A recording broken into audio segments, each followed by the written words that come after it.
Dre the Shoe God. Everybody call me Dre. Now they call me Shoe God. You know, that's pretty much what I go by now. I'm used to that. Alright. So what all do you do? I mean, I'm a reseller. I'm a restorer. I'm a collector. Anything that got to do with shoes, I pretty much do it. You feel me? So I'm the shoe man. One of the biggest shoe persons in Chicago. The people label me that, but I think I live a normal life though. Alright, so who all inspire you? Like who all that came before you that inspires you? You know, believe it or not though, probably my cousins. They're the ones that got me in the game. It really wasn't no like celebrity or nothing. Cause I don't feel like it wasn't celebrities that was into shoes like I was into shoes. My cousins was like crazy shoe heads. So they got like a couple years older than me. I looked up to them. They took me shopping over the years, and it was like, oh man, I'm a shoe head. I just went next level with it. You feel me? Like I turned into a shoe geek over time. Like they still shoe heads, but I took it to my collection in the 400-500s. You feel me? So it got crazy over time. But yeah, it really started with my cousins, looking up to them. So like, all right. So like, what year did you hop in as like the official like sneakerhead? Man, I've been in the game so long.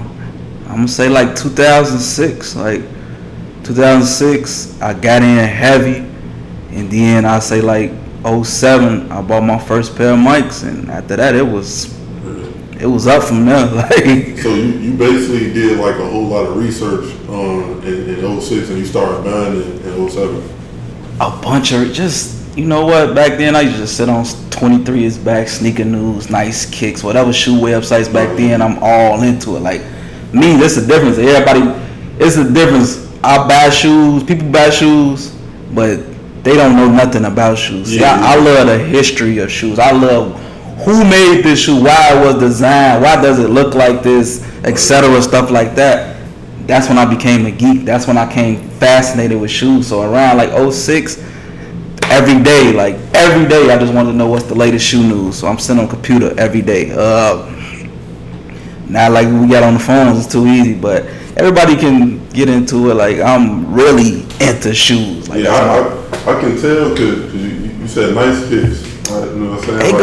It go further than that. Like the real sneakerheads know Nike Talk. The Nike Talk. You gotta really go back in the day. Nike Talk, nice kicks, sneaker news, sneaker files. Like I'm naming all the old throwback kicks on fire websites. Like we look up to and search up shoes all day. And then when it come to buying shoes, like everybody know the real before was the StockX and the GOATs. Right. eBay.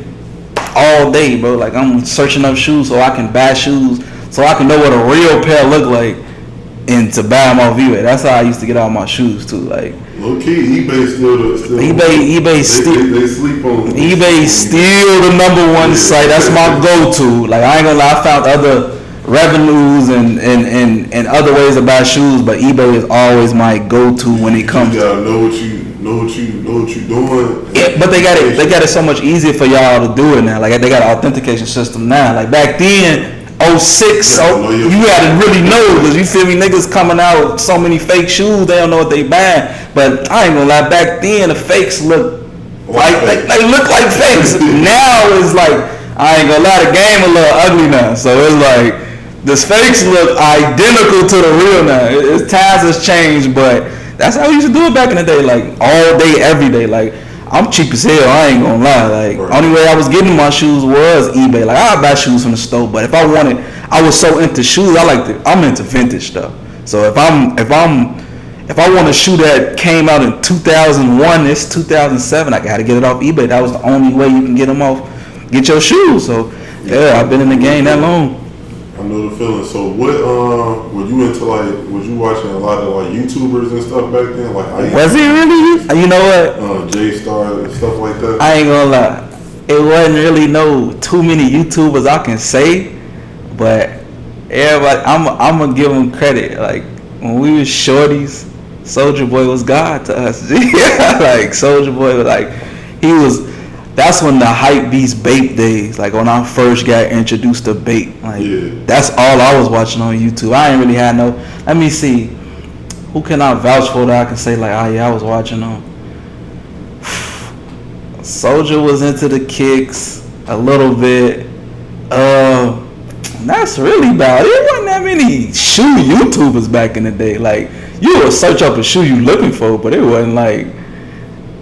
I think they was more showing the shoe than anything. I don't really think they was like presenting themselves as YouTubers. I don't even think that was a label back then. Like, but yeah, pretty much just doing my own research when it came to shoes. I ain't really had nobody I looked up to. Like, I feel like my cousins, like I said, my cousins was the only ones like, yeah, I got a bunch of shoes. I got to get like y'all one day. You feel me? So that's where that come from.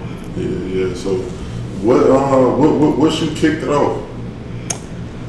Believe it or not, the Jordan 11 IE. That's not my favorite shoe. That's the first shoe I bought with my own money. So it's like and when I bought them, I didn't even know they was 11s. Like if you look at the Jordan 11 IE, they don't look like your typical 11. They don't look like they got the same bottom. Yeah, they got the same sole, but I never knew they was 11s. Like I was into shoes, but that's the first shoe I bought because it was on sale. My OG ain't really had that much money, but we had half to. She gave me half, and I had my half, and I bought the shoes back to school. After that, it kicked off. Like non-stop shit is still going on now, and that was all the way back 07. I got them on Full Lock on 87, and they was on sale for $70, and that's what kicked it off. Like right there. So what got you into sneaker restoration? Believe it or not, being broke. Nah, you know what? I always had like a thing in school. Everybody asked me like, "How you keep your shoes clean?" Like, you know how it is.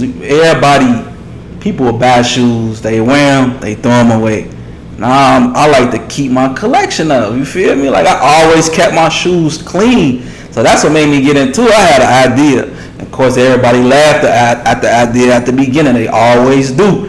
And over the years, they want to work for you. They want to ask for a job offers, all type of shit. So did I think it was gonna get this far? No, but it was more of a, how can I say? It all started small. I did it I was young. I was 10 years ago. I'm 18 at the time. I started it just to make money to buy more mics. And then I was like, you know what?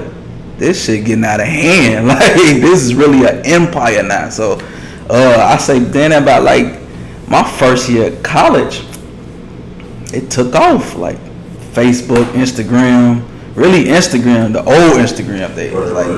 When you got to comment on a shorty post from 62 weeks ago type Instagram. We wasn't having no DMs. I just was going hard, posting every day, every day. To this day, I could tell you now, for the shorties that's gonna watch it, and for the first 6 years, I post every day, like every day nonstop, to make sure people gonna know who the shoe god is.